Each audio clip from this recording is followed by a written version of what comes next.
નમસ્કાર મિત્રો, રતન ન્યૂઝ ડિજિટલમાં આપનું સ્વાગત છે। દર રવિવારની જેમ આ રવિવારે પણ આપની સમક્ષ લઈને આવ્યા છે ગીર ગાથા। આપણી 5મી સ્ટોરી છે। જ્યારે આપણે વાતની શરૂઆત કરીએ તો આ સપ્તાહમાં હિંસક પ્રાણીઓ દ્વારા બનેલા બનાવો આપણે પહેલા જોઈ લઈએ। તો 9 ઓગસ્ટના રોજ અમરેલી જિલ્લાના ધારી પાસે જલજીવડી ગામે ઘરના ફળિયામાં રમતી 8 વર્ષની માસૂમ બાળકી કે જેની ઉપર દીપડાએ હુમલો કર્યો અને ગળાના અને માથાના ભાગે ઈજા પહોંચાડી હતી। જ્યારે 10 ઓગસ્ટના રોજ કોઈ હિંસક પ્રાણીઓ દ્વારા બનાવ બન્યો હોય તેવું જોવા મળતું નથી।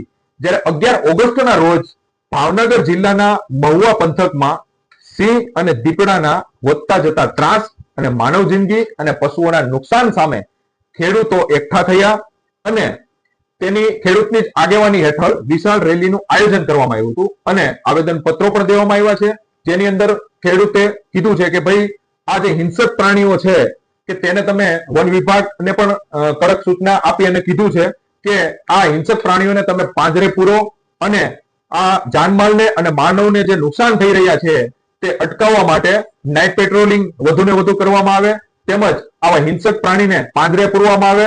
જેમાં એક ખેડૂત આગેવાન ભરતસિંહે વધુમાં કહ્યું હતું કે જો આ દીપડાઓને તમે પાંજરે નહીં પૂરો અથવા તો આ હિંસક પ્રાણીઓને તમે પાંજરે નહીં પૂરો તો હવે અમે ખેતરમાં દેખાશે તો એમને ફડાકે દેશું।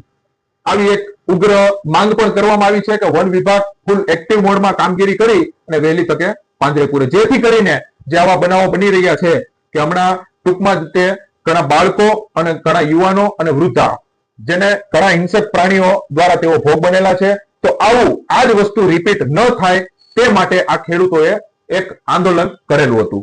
જેઓ અત્યારે હાલ આવેદન પત્ર આપી અને કહ્યું છે અને ચીમકી આપી છે કે જો તમે આ હિંસક પ્રાણીઓને પાંજરે નહીં પૂરો તો હવે આ ખેડૂતો આનાથી પણ વધુ ઉગ્ર આંદોલન કરશે। હવે આપણે જોવા જઈએ તો હમણાં ટૂંક સમયમાં જ આપણે વિશ્વ સિંહ દિવસ ઉજવ્યો। હવે તે દરમિયાન આ માનવ પર હુમલો કરનાર સિંહોને હવે અમરેલીના ધારી નજીક આંબેડી પાર્કમાં 100 હેક્ટરમાં ફેલાયેલો ખાસ એક કુદરતી ઘેરામાં રાખવામાં આવશે ને આવી જાહેરાત આ વિશ્વ સિંહ દિવસના નિમિત્તે કરવામાં આવી હતી કે જેથી કરીને તેને કુદરતી વાતાવરણ પણ મળશે અને આ જે બનાવો બને છે હિંસક પ્રાણીઓ દ્વારા તે પણ આમાં ઘટાડો થઈ શકે તેવી એક શક્યતાઓ છે। હવે આપણે જોવા જઈએ તો 11 તારીખની મધ્યરાત્રિએ છોટા ઉદેપુરમાં જે ક્વાડ તાલુકાનું રાયસિંગપુર ગામમાં કે જ્યાં 65 વર્ષીય વૃદ્ધા રાહીબેન નાયક કે જેને દીપડાએ જીવલેણ હુમલો કરીને ફાડી ખાધા હતા તે દીપડાને આ 11 તારીખે મોડી રાત્રે પાંજરે પૂર્યો હતો।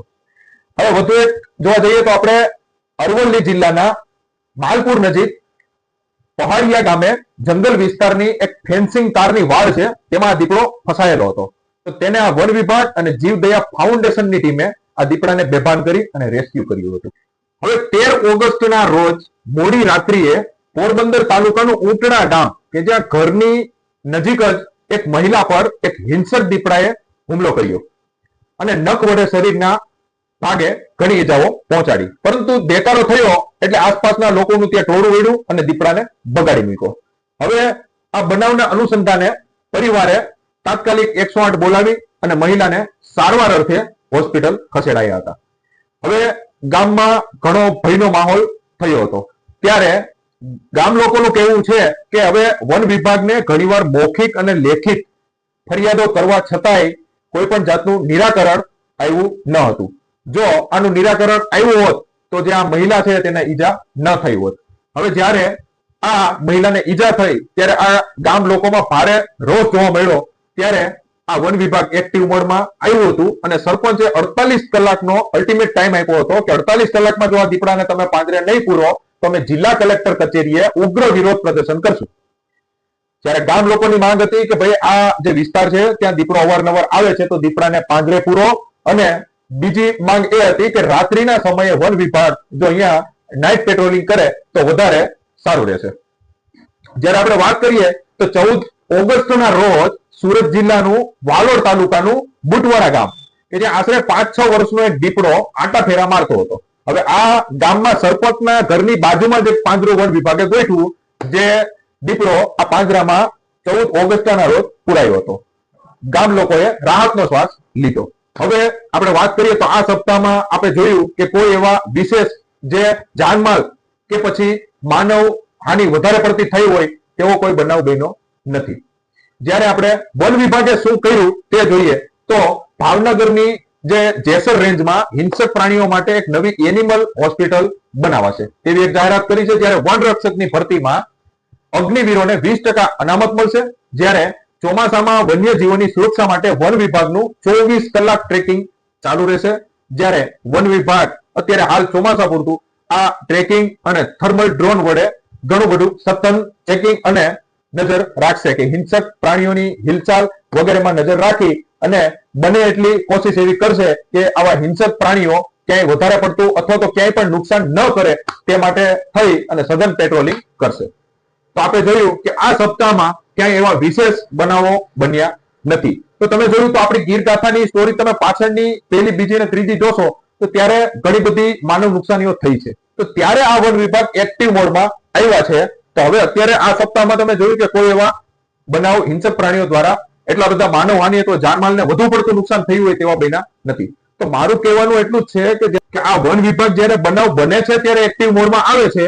તો જો આ જ એક્ટિવ મોડમાં તે હંમેશા રહે તો જે આ બનતા બનાવો છે એમાં ઘણો ઘટાડો પણ આવી શકે અને જે જાનમાલને અને માનવ હાનિ જે પહોંચે છે તેમાં ઘણો બધો હાલમાં સુધારો જોવા મળે છે. જે સુધારો લાઈફ ટાઈમ રહે તે માટે વન વિભાગે હંમેશા એક્ટિવ મોડમાં રહેવું જ પડશે. કારણ કે આ હિંસક પ્રાણીઓની સંખ્યા જે છે તે દિવસે ને દિવસે વધતી પણ જાય છે. અને આપણે જોયું કે ગીર પંથક મૂકીને હવે શહેરોમાં અને ગામડાઓમાં વધારે પડતા આ લોકો શિકાર માટે જવા માંડ્યા છે. તો હવે વન વિભાગે સતત નાઇટ પેટ્રોલિંગ પણ કરવું ફરજિયાત છે અને આ ડ્રોન અને આ હિંસક પ્રાણીઓ ઉપર સતત નજર રહે તે માટેના પ્લાનિંગ કરવા જ પડશે, જેથી કરીને માનવ હાનિ અને જાનમાલને થતું નુકસાન રોકી શકાશે. તો હવે વન વિભાગે કડક થવું જ પડશે.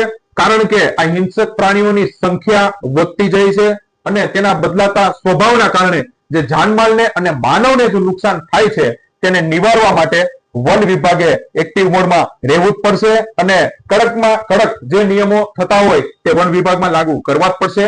કારણ કે ખેતરોમાં અને ગામડાઓમાં અને હવે તો શહેરોમાં પણ આ હિંસક પ્રાણીઓ શિકારની શોધે નીકળી પડે છે. તો મિત્રો, આ જે સપ્તાહ દરમિયાન બનતા તમામ બનાવો એક સાથે જોવા માટે જોતા રહો ગીર ગાથા. અને હવે આપણે ફરી મળીશું આવતા રવિવારે અને આવતા રવિવારે ફરી આપની સમક્ષ લઈને આવશું સપ્તાહમાં બનતા બનાવો અને વન વિભાગ દ્વારા શું ફેરફાર અથવા તો શું નિયમો કરવામાં આવ્યા છે.